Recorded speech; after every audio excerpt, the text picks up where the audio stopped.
Hey guys, welcome back to my YouTube channel don't give up classes. आज की video में हम देखेंगे टाइप्स ऑफ केमिकल रिएक्शन। लेकिन टाइप्स ऑफ केमिकल रिएक्शन को स्टार्ट करने से पहले हम कुछ समझने की कोशिश करते हैं।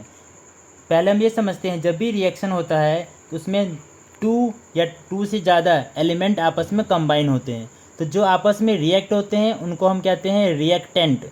उनको हम कहते हैं रिएक्टेंट, हिंदी में कहते हैं अभिकारक और इंग्लिश में रिएक्टेंट।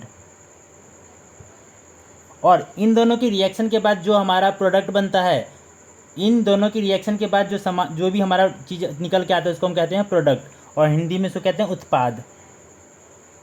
जैसे कि कार्बन प्लस में ऑक्सीजन, जब ये आपस में रिएक्ट हुए तो क्या बन गया, कार्बन का डाइऑक्साइड। ये हमारा क्या बन गया, प्रोडक्ट बन गया।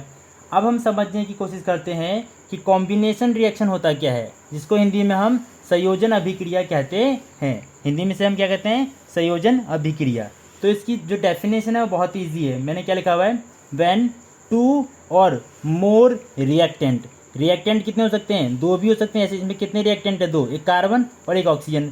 जब टू और मोर रिएक्टेंट कंबाइन, ये जब आपस में कंबाइन हो जाते हैं to form a single product, और प्रोडक्ट कितना बनता है, एक ही प्रोडक्ट। यहाँ पे कार्बन प्लस में ऑक्सीजन, ये दोनों मिलकर क्या बना है, एक प्रोडक्ट, कार्बन डाइऑक्साइड। तो ऐसे रिएक्शन को जिसमें टू और मोर रिएक्टेंट कंबाइन होकर एक सिंगल प्रोडक्ट बनाते हैं, हम उसको कॉम्बिनेशन रिएक्शन बोलते हैं।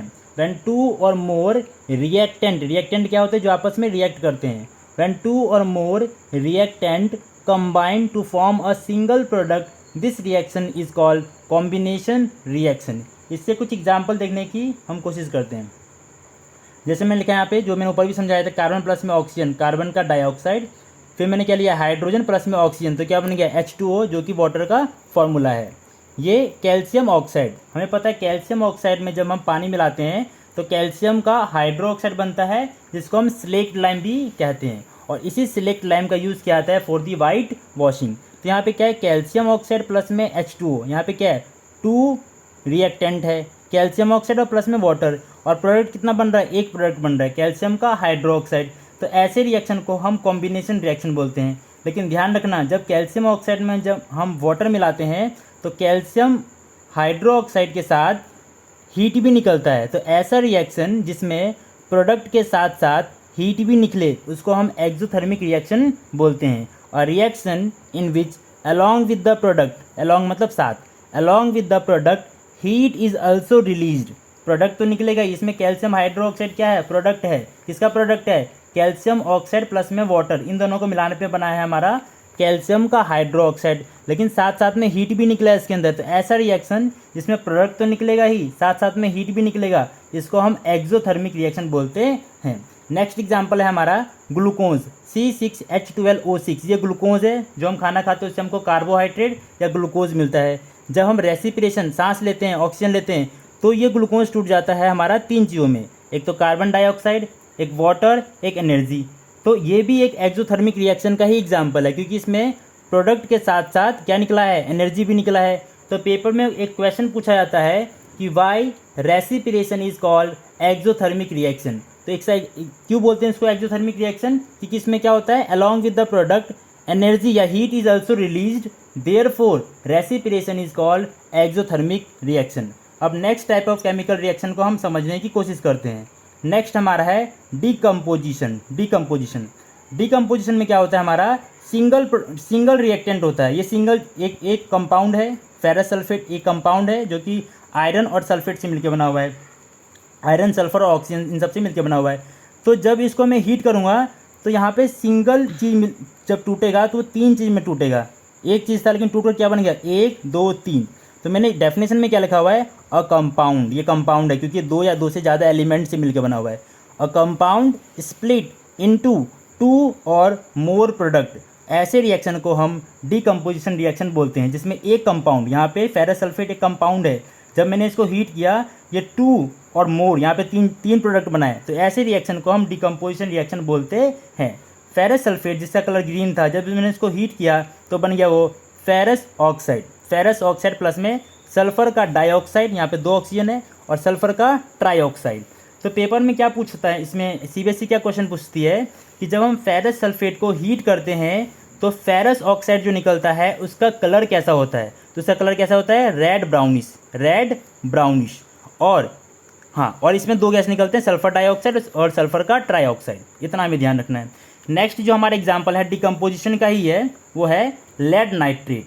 अगर हम लेड नाइट्रेट को हीट करते हैं तो क्या क्या बनता है यहाँ पे, लेड का ऑक्साइड, नाइट्रोजन का डाइऑक्साइड और ऑक्सीजन निकलता है। तो पूछता है इसके अंदर कि इसमें एक फ्यूम निकलता है, फ्यूम जो जिसका कलर होता है ब्राउन, वो कौन सा गैस होता है, वो होता है नाइट्रोजन का डाइऑक्साइड, अच्छा, इस पर एक और क्वेश्चन पूछा जाता है कि नाइट्रोजन का जो डाइऑक्साइड है इसका हमें पीएच वो बताओ, पीएच मेजर बताओ, मतलब ये एसिडिक होगा कि बेसिक होगा।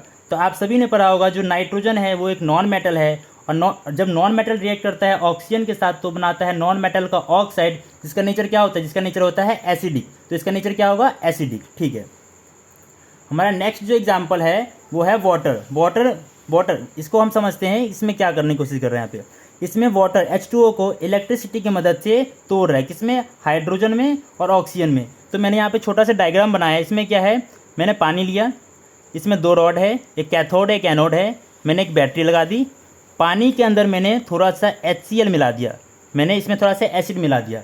तो पेपर में पूछते हैं इलेक्ट्रोलाइसिस जो प्रोसेस है जिसमें हम वाटर को इलेक्ट्रिसिटी की मदद से तोड़ते हैं हाइड्रोजन और ऑक्सीजन में, तो पूछते हैं जो रॉड होता है एनोड और कैथोड, तो पूछते हैं कैथोड पे कौन सा गैस होता है और एनोड पे कौन सा गैस होता है। तो आपको याद होना चाहिए कैथोड पे हाइड्रोजन गैस होता है, एनोड पे ऑक्सीजन गैस होता है।